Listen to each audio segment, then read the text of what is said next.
నమస్తే friends, welcome to Pragati Media. ఈ video start చేసే ముందు మీరు ఒక స్పెషల్ వీడియో చూడాలి. ఆ వీడియో చూస్తే ఎవరైనా ఎమోషనల్ అవుతారు.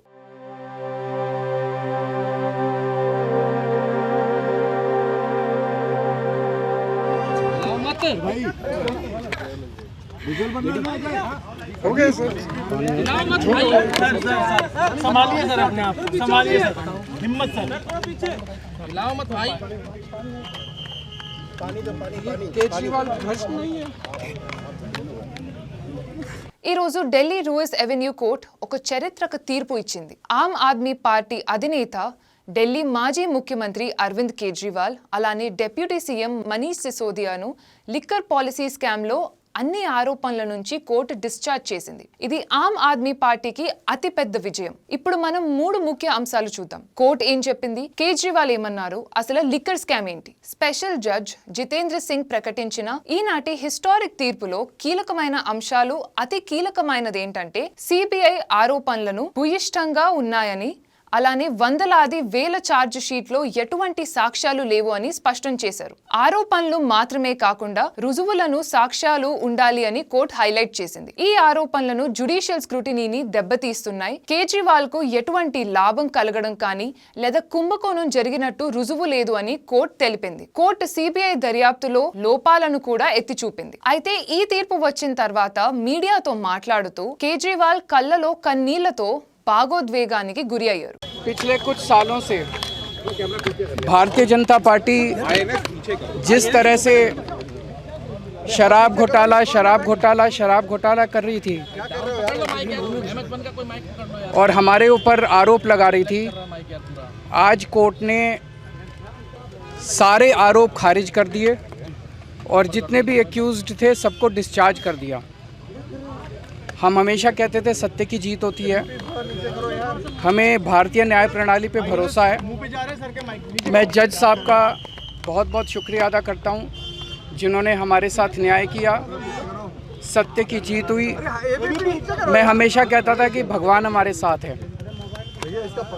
मोदी जी ने और अमित शाह जी ने मिल के आज़ाद भारत का सबसे बड़ा राजनीतिक षड्यंत्र रचा. आम आदमी पार्टी को ख़त्म करने के लिए आम आदमी पार्टी के सबसे बड़े 5 नेताओं को जेल में डाल दिया गया. यहाँ तक कि सिटिंग चीफ मिनिस्टर, जो आज तक भारत के इतिहास में कभी नहीं हुआ, सिटिंग चीफ मिनिस्टर को उसके घर से घसीट कर जेल में डाला गया और 6 महीने तक जेल में रखा गया. हमारे उप मुख्यमंत्री मनीष सिसोदिया जी, उनको लगभग 2 साल तक जेल में रखा गया. पूरा का पूरा फर्जी केस था. हमारे ऊपर कीचड़ फेंका गया. 24 घंटे टीवी चैनलों के ऊपर डिबेट चलते थे, खबरें दिखाई जाती थी केजरीवाल भ्रष्ट है, केजरीवाल भ्रष्ट है. केजरीवाल हो रहा है यार, तुम कहां मत भाई. ओके सर, हिलाओ मत भाई. संभालिए सर, अपने आप संभालिए सर, हिम्मत सर, हिलाओ मत भाई. केजरीवाल भ्रष्ट नहीं है. मैंने केवल अपनी जिंदगी में ईमानदारी कमाई है. इन्होंने झूठा केस लगाया और आज ये साबित हो गया. कोर्ट ने कहा है कि केजरीवाल कट्टर ईमानदार है, मनीष सिसोदिया कट्टर ईमानदार है, आम आदमी पार्टी कट्टर ईमानदार है. मैं प्रधानमंत्री जी से कहना चाहता हूँ, सत्ता के लिए इस तरह से खिलवाड़ मत कीजिए. देश के साथ इस तरह से संविधान के साथ खिलवाड़ मत कीजिए. आपको सत्ता चाहिए, अच्छे काम कीजिए. आज देश के सामने इतनी बड़ी बड़ी समस्याएं हैं.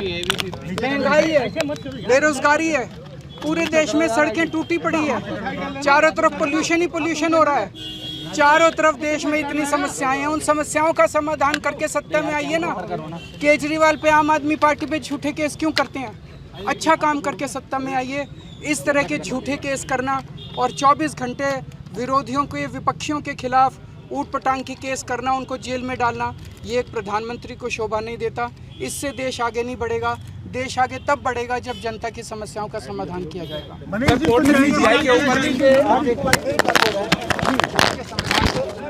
सर मैडम ఆయన మాటలు వింటే ఎవ్వరికైనా ఆవేదన కలుగుతుంది. సత్యం ఎల్లప్పుడూ గెలుస్తుంది. నేను అవినీతి పరుణ్ణి కాదు. మా పార్టీ నేతలు టాప్ లీడర్స్ ని జైలుకు పంపినందుకు ప్రధాని మోదీ, హోం మంత్రి అమిత్ షా చేతుల మీదుగా ఇండియా చరిత్రలో అతిపెద్ద రాజకీయ కుట్ర జరిగింది. 6 నెలల జైలు జీవితం గడిపాను, కానీ సత్యం గెలిచింది. మోదీ గారు దయచేసి దేశ సమస్యలను పట్టించుకోండి, ప్రతిపక్ష పార్టీలపై తప్పుడు కేసులు వద్దు అని పిలుపిచ్చారు. ఆప్ నేతలు దీనిని సత్య విజయం అని చెప్పారు. ఇంతకీ ఈ లిక్కర్ స్కామ్ బ్రీఫ్ హిస్టరీ ఏంటో ఒకసారి చూద్దాం. 2021-22లో ఢిల్లీ ప్రభుత్వం కొత్త ఎక్సైజ్ పాలసీ తీసుకొచ్చింది. ప్రైవేట్ ప్లేయర్స్ కు లైసెన్సెస్ ఇచ్చి ఆదాయం పెంచాలని ఆప్ ప్రభుత్వ లక్ష్యం.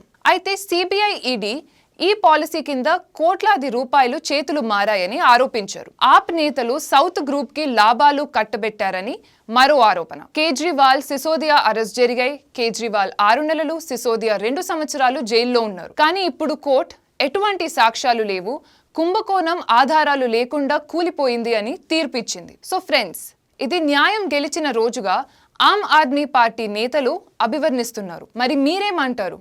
మీ అభిప్రాయాలేంటో కామెంట్స్ లో చెప్పండి. అలానే సబ్స్క్రైబ్ చేసి లైక్ చేయండి.